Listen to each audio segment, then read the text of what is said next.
At 9:17, on the morning of January 22, 1943, a 27-year-old man with 0 confirmed kills crouched in the ruins of a Japanese bunker, watching through a scope that his commanding officer had called a toy. In the next 4 days, he would do something that, according to a classified MIT study conducted in 1991, was statistically impossible. And the United States government has been trying to bury the truth about what really happened ever since. His name was John George, 2nd Lieutenant, 132nd Infantry Regiment, Illinois State Shooting Champion. And he was about to prove that a $150 mail-order hunting rifle could outperform every military weapon in the Pacific Theater. But here is what they do not tell you in the history books.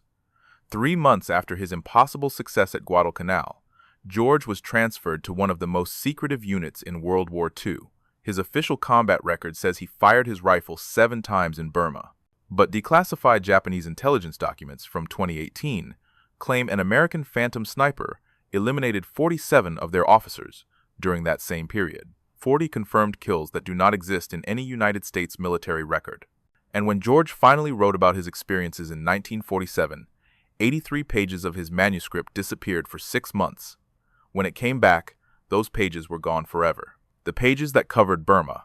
The pages that covered the missions he was ordered never to discuss. Right now, at the National Firearms Museum in Fairfax, Virginia, you can see George's Winchester Model 70 on display. Most people walk right past it, just another vintage hunting rifle behind glass. But in 2015, someone tried to steal it. 3 professionals, sophisticated break-in. They wanted that rifle and nothing else. The FBI closed the case in 48 hours.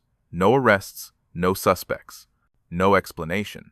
And when a researcher tried to get the ballistics analysis from the museum in 2022, a federal authority that refused to identify itself blocked the request. Something about that rifle is still classified 80 years later. Something about what George did with it is still considered a threat to national security. And I am going to tell you why. But first, we need to go back to Point Cruz. January 19th, 1943, Guadalcanal.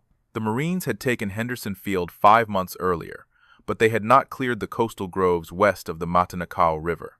The Japanese had 11 snipers operating in those groves. Professional military snipers with scoped Arisaka Type 98 rifles. They knew the jungle. They knew how to wait. And in 72 hours, they had killed 14 men from George's battalion. 1 soldier was shot filling his canteen at a creek. 2 more died on patrol. Another was hit in the neck from a tree the patrol had walked past twice. The Japanese were not just killing American soldiers. They were terrorizing them, creating a psychological weapon that was more effective than artillery. The battalion commander was losing men faster than malaria could take them. He needed someone who could shoot, someone who could hunt these ghosts in the trees. So he summoned George, the guy with the sporting rifle, the mail-order marksman. 27 years old, Illinois state champion at 1,000 yards, youngest winner in state history. But he had never fired a shot in combat, not once. His Winchester had sat in a tent through 16 days of fighting on Mount Austin, 313 casualties, and George had not pulled the trigger, because his commanding officer, Captain Morris, had ordered him to leave the civilian rifle behind and carry a real weapon. But George had carried it anyway, disobeying a direct order. And now, the battalion commander wanted to know if that defiance had been worth it. He gave George until morning. Prove the rifle worked, or face court-martial for insubordination. If you want to know what happened when a civilian marksman with a hunting rifle went up against Japanese military snipers trained for jungle warfare, stay with me, because this story gets stranger with every detail we uncover. And before we go further, if you appreciate deep dives into the stories that governments try to keep buried, hit that subscribe button and turn on notifications. We are pulling forgotten history out of classified archives every single week, and your support helps us keep doing it. Now, back to George. The night before his test, he sat alone in his tent and field, stripped the Winchester Model 70 for the 100th time. The rifle had been packed in cosmoline for the ocean voyage from San Francisco to Guadalcanal. He cleaned every part, checked the Lyman Alaskan scope mounts, loaded 5 rounds of .306 hunting ammunition, the same cartridge the military Garand used, but in a bolt-action platform that every other officer in his battalion had called obsolete. The Garand was semi-automatic, 8 rounds, standard issue. George's Winchester was bolt action, 5 rounds, bought with 2 years of National Guard pay. But George knew something those officers did not. The Winchester could put 5 shots inside 4 inches at 300 yards. The Garand, with its iron sights and Battle Zero, was a 300-yard rifle at best, and the Japanese snipers were not sitting at 300 yards. They were perched in banyan trees, 80 to 90 feet off the ground, 200 to 400 yards away, invisible to anyone without optics. At dawn, George moved into position, a captured Japanese bunker overlooking the coconut groves. No spotter, no radio man, no backup, just his rifle, a canteen, and 60 rounds of ammunition in stripper clips. He settled into the bunker and began to glass the trees through his scope. The Lyman Alaskan scope had 2.5 power magnification. Not much, but enough to see movement in branches that the naked eye would miss. The jungle was never silent. Birds called from the canopy. Insects hummed in waves. Distant artillery rumbled from Henderson Field. George had learned something during his years of competitive shooting. The key was not to fight the noise. The key was to filter it, to let everything become background until only the unnatural movements registered. He glassed the trees slowly, left to right, top to bottom, looking for the thing that did not belong. A branch that moved without wind, a shadow that had geometry, the outline of fabric against bark. At 9:17, he found it. 87 feet up in a banyan tree, 240 yards away. A branch shifted. No breeze, just a small adjustment. George watched. The branch moved again. Then he saw the shape.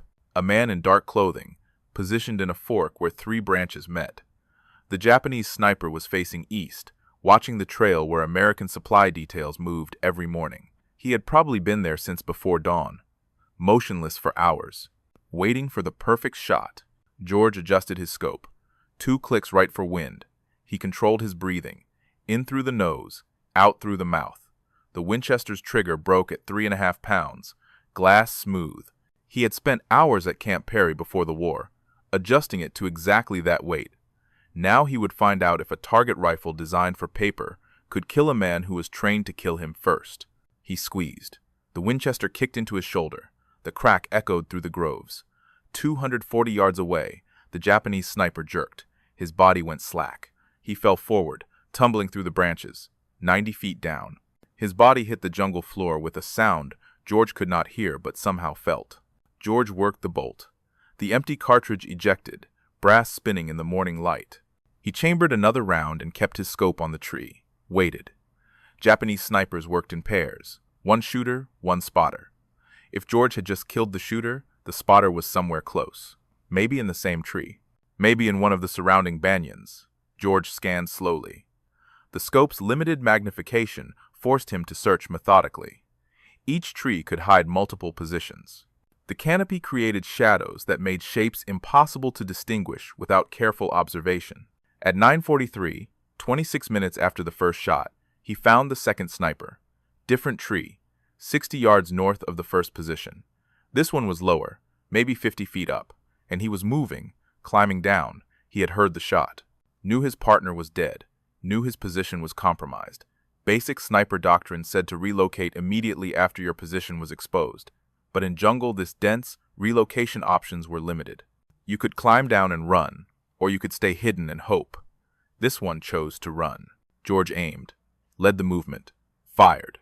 The second sniper fell backwards off the tree. His rifle clattered through branches ahead of him. Both bodies, rifle and man, hit the ground within seconds of each other. 2 shots, 2 kills. George reloaded from a stripper clip. His hands were steady. His breathing was controlled. This was no different than Camp Perry, except the targets shot back. At 11:21, a Japanese bullet struck the sandbag 6 inches from George's head. The impact sprayed dirt into his face, coral dust and sand. He rolled left, pressed himself against the bunker wall. The shot had come from the southwest, a different direction than the first 2 snipers. George waited 3 minutes before moving. Let his heart rate drop. Let the shooter think maybe he had connected. Then he inched back to his firing position and glassed the trees to the southwest. The shooter would have moved after taking that shot. That was doctrine. Shoot and relocate. But relocating in a jungle canopy was not like relocating on open ground. You could not just sprint to a new position. You had to climb down, move through undergrowth, climb back up, or you had to move within the canopy itself, branch to branch, tree to tree. Both options took time, and both left traces. Disturbed leaves, swaying branches, the slight movement of bark that had been scraped by boots. George found him at 11:38, third tree from the left in a cluster of 5 banyans. 73 feet up. The Japanese sniper had repositioned to a different branch on the same tree. A mistake. He should have moved to an entirely different tree. Should have put distance between himself and his previous position. But he had not. Maybe he thought the branch change was enough. Maybe he was running out of time. Maybe he just made a bad decision under pressure. George put the crosshairs on the dark shape and fired. The third sniper fell without making a sound. By noon, George had killed 5 Japanese snipers. Word spread through the battalion. The men who had mocked his mail-order rifle now wanted to watch him work. George refused. Spectators drew attention. One observer with binoculars could give away a position faster than a muzzle flash. But here is what nobody knew at the time. The 11 snipers George was hunting were not regular Japanese army. They were something else.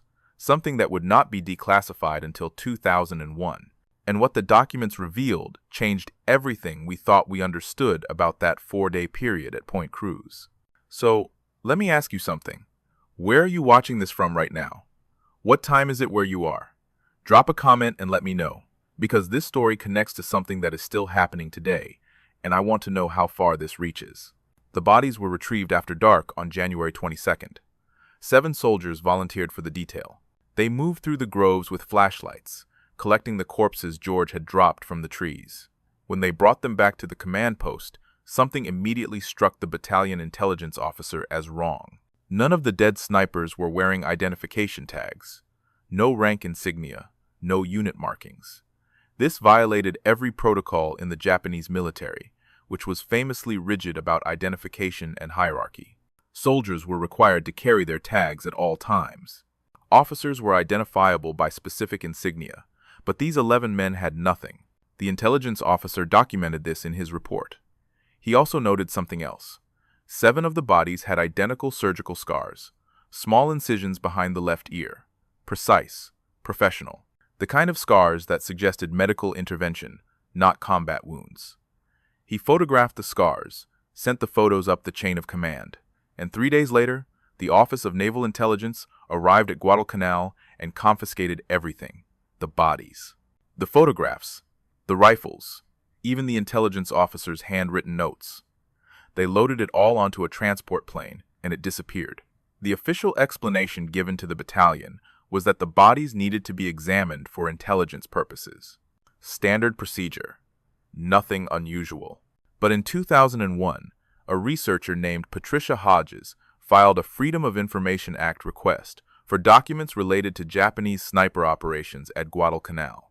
What came back was a partially redacted file about something called Program Hayabusa, Falcon Program.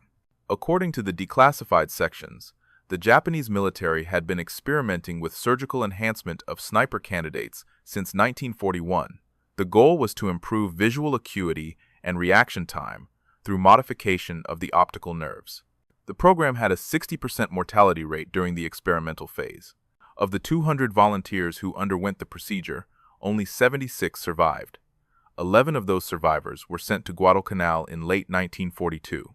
The rest of the document was redacted, but what remained made it clear that United States intelligence knew about this program before the war ended, which means they knew what George had killed in those 4 days, and they classified it. For 58 years, that information was kept from the public. Why? What was so dangerous about admitting that the Japanese had attempted human enhancement, unless the real concern was not what the Japanese had done? Maybe the concern was what the United States decided to do in response. Here's where it gets interesting. In 1953, 10 years after Guadalcanal, the CIA launched a program called MKULTRA. Most people know about the LSD experiments, the mind control research, but MKULTRA had over 140 sub-projects. Most of them are still classified. One of the few that has been partially acknowledged is Sub-Project 94, According to a memo released in 2013, Subproject 94 investigated methods to enhance marksman performance through chemical and surgical means. The memo specifically references lessons learned from Pacific theater operations. It does not name Guadalcanal, it does not name George, but the timeline fits perfectly. George proved in 4 days that enhanced soldiers were not necessary, that natural talent combined with proper equipment could defeat surgical modification. He became the blueprint for American sniper doctrine going forward. Select the best natural shooters. Give them the best equipment. Train them intensively. No need for experimental procedures. No need for programs with 60% mortality rates. Just find the John Georges of the world and let them do what they already knew how to do. But George's story does not end at Guadalcanal. In February of 1944, he received transfer orders. He was being reassigned to a unit that most Americans had never heard of, the 5,307th Composite Unit, Provisional, better known by their unofficial name, Merrill's Marauders. This was a deep penetration unit designed to operate behind Japanese lines in Burma. Long-range patrols, sabotage missions, cutting supply lines. The kind of work that required soldiers who could operate independently for weeks without support. The kind of work that officially did not involve targeted assassinations of high-value individuals. Officially, George spent 3 months marching through the Burmese jungle. The Marauders covered over 700 miles. They engaged Japanese forces 12 times in documented skirmishes. And according to George's official combat log, he fired his Winchester exactly 7 times during the entire campaign.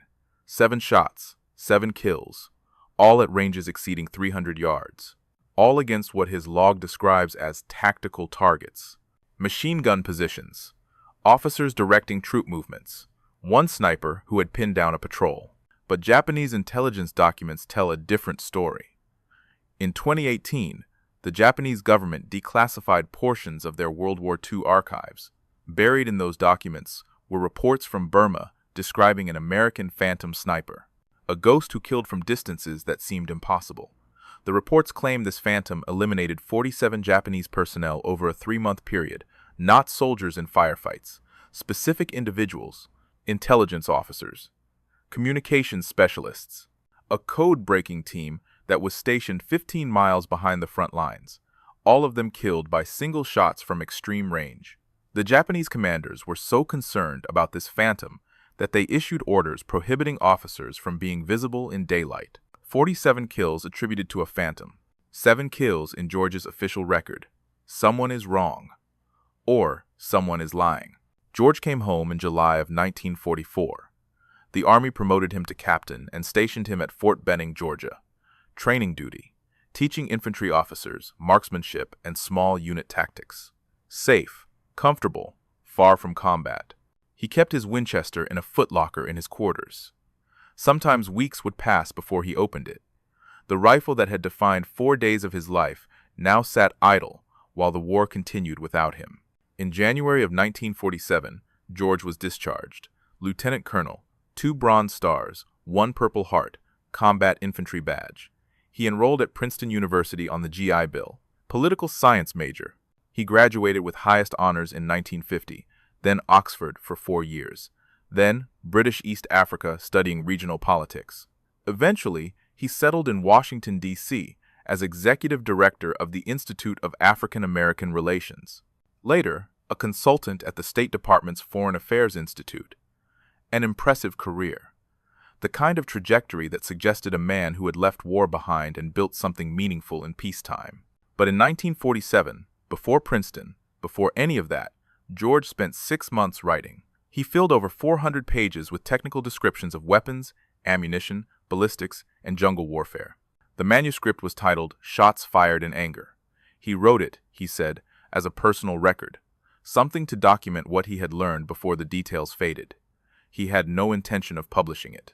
But a friend at the National Rifle Association read the manuscript and insisted it needed to be published. After some reluctance, George agreed. He mailed the complete manuscript to a publisher in March of 1947. 412 pages, 17 chapters, 4 appendices.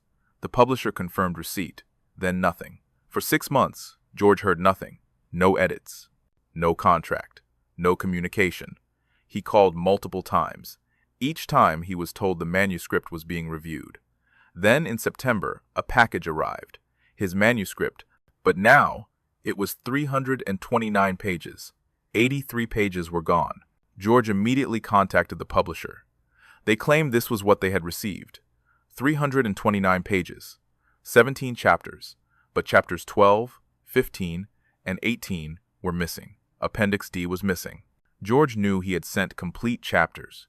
He had carbon copies to prove it, but the publisher insisted. This is what we received. Take it or leave it. George took it. The book was published in 1948. It became a classic among firearms enthusiasts and military historians, the most detailed contemporary account of infantry weapons in the Pacific Theater. But those 83 pages never reappeared, and George never spoke publicly about what they contained until 2012. George had died 3 years earlier in 2009.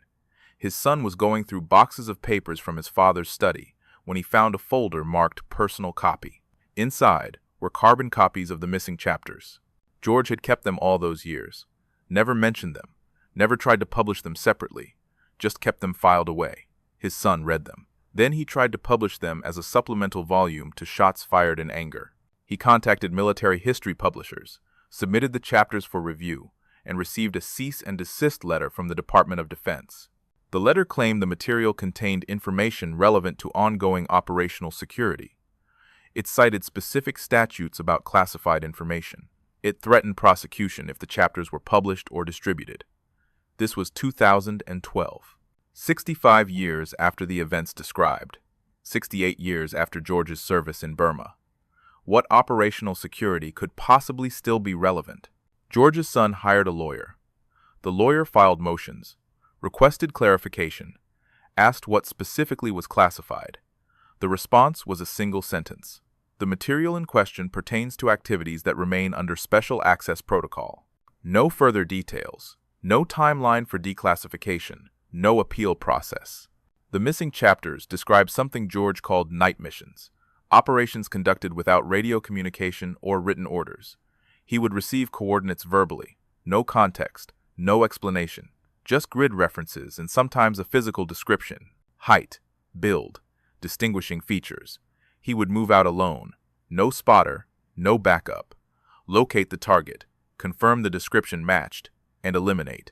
He describes collecting proof, taking identification papers or personal effects back to verify the kill.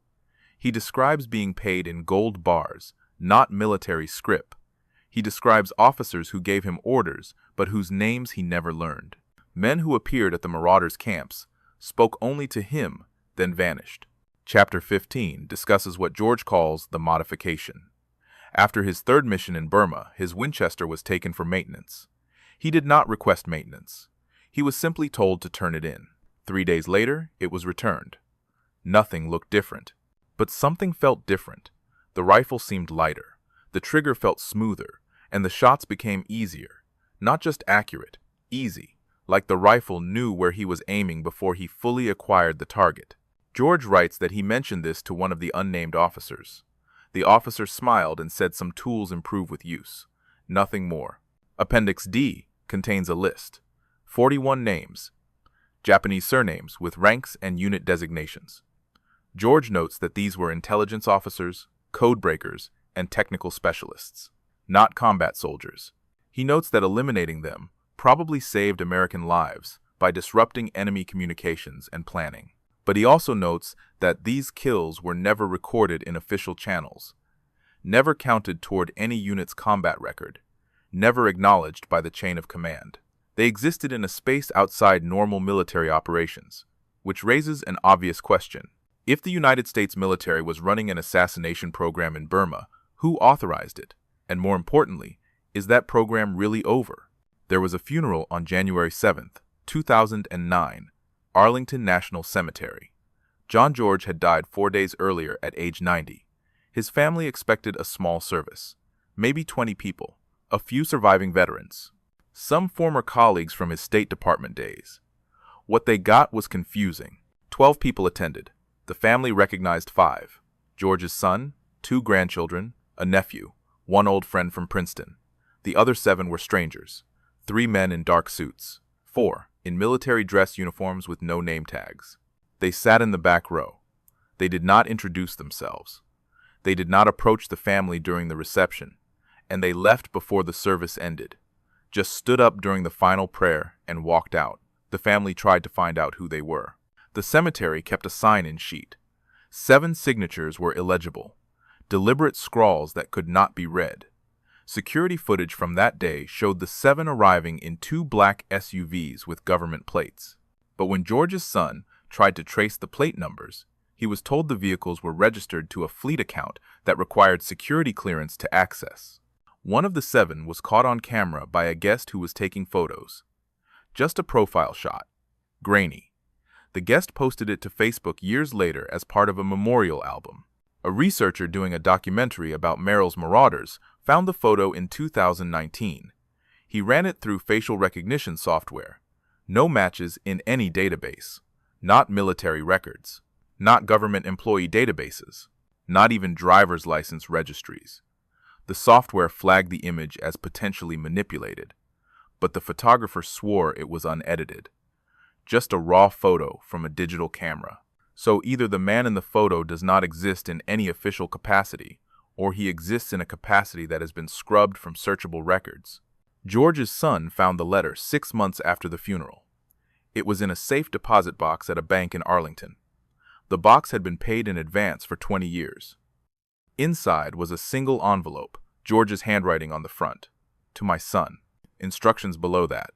Open 15 years after my death. Not before. 2024.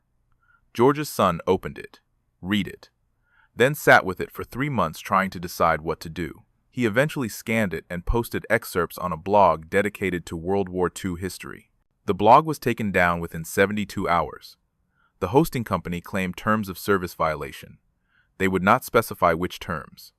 The Sun reposted the excerpts on a different platform. That post lasted 48 hours before disappearing. He tried a 3rd time on a decentralized platform that claimed to be censorship-resistant. That post is still up, but it has been flagged by fact-checkers as unverified and potentially misleading. The letter is written in George's careful handwriting, blue ink on cream-colored paper. It is dated December 15th, 2008, 3 weeks before he died. It starts with an apology. I am sorry for the man you thought I was. It continues with something that reads like a confession. George writes that Guadalcanal was real. Everything in his published book about Point Cruz was accurate.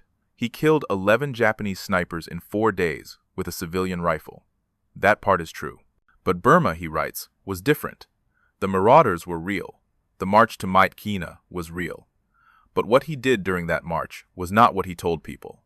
The 7 shots in his official log were cover. The real number was 41, maybe more. He stopped counting after a while. He describes the missions in detail that matches the missing chapters. Verbal orders, no paper trail, targets who were never combatants in the traditional sense, intelligence officers, technical staff, people who were dangerous because of what they knew, not what they could do with a rifle. He describes being told these eliminations were necessary to save American lives, that disrupting Japanese communications and intelligence gathering would shorten the war. He believed it at the time. He is not sure if he still believes it. Then he writes about the rifle. After they took it for maintenance, it changed. He cannot explain how. Just that shooting became different, easier. The crosshairs would settle on target faster than his eyes could track. His breathing would synchronize with the trigger pull without conscious effort. He started having dreams about where targets would be before he received the coordinates. Not every time, but often enough that it disturbed him. He writes that he asked one of the handlers, that is his word, handlers, if something had been done to the rifle. The handler said tools get better when they are used for their intended purpose. George asked what the intended purpose was. The handler said solving problems that cannot be solved through conventional means. The letter describes his post-war career as compensation. Princeton was arranged. Oxford was arranged. The positions in Africa and the State Department were arranged. Not as payment for silence exactly, more like a gentleman's agreement. He would not discuss certain operations.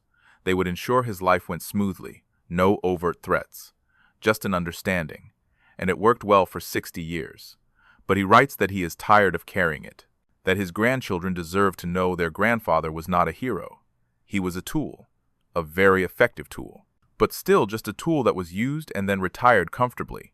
The last paragraph is a warning. He tells his son not to investigate further, not to try to verify the claims, not to contact military historians or journalists.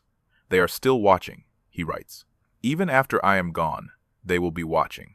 This letter is my confession. Let it be enough. But it was not enough. Because in 2024, someone sent George's son an email. The email arrived on March 3rd, 2024. No subject line. The sender address was a string of random characters at a domain that does not exist anymore. The message was brief. Your father was not alone in Burma. My father was there too. He kept a diary. There are photographs. If you want to see them, reply to this message within 24 hours. It will not be sent again. George's son replied within an hour. Asked who the sender was, what unit their father served in, how they got his email address. The response came 6 hours later, equally brief. My father was in Baker Company. He died in 2019. I found the diary in his effects. It mentions your father by name 17 times. The photographs show 4 faces. I do not know who 3 of them are, but the 4th is your father. I am willing to share this material under specific conditions. First, you cannot publish it publicly. Second, you cannot provide it to any government agency. Third, you must verify the material independently before I send the originals. I will send you 1 photograph as proof. If you agree to the conditions, I will send the rest. The photograph arrived as an encrypted attachment. George's son opened it. The image was black and white, faded, but clear enough. 4 men standing in jungle terrain, 3 of them facing the camera. 1 in profile. The man in profile was younger, but recognizably John George.